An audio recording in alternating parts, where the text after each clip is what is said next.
Hi, in front of me is TCL 20L, and today I would like to show you how you can add events to calendar on this device. First of all, open menu.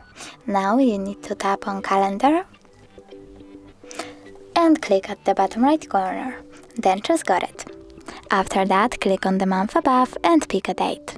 When you're done, click on this plus icon at the bottom right corner and select event. Then customize it however you want to. For example, you can add a title, choose starting hour, ending one, or turn off this feature completely by tapping on the switcher next to all day. You can also add location,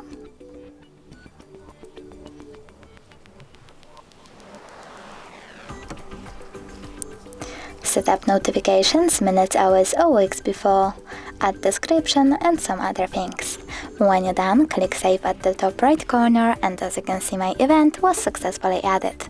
If you want to delete it though, you can always click on it, tap on the dots at the top right corner and select delete, then delete again.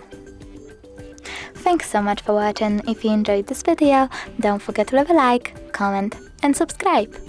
Bye!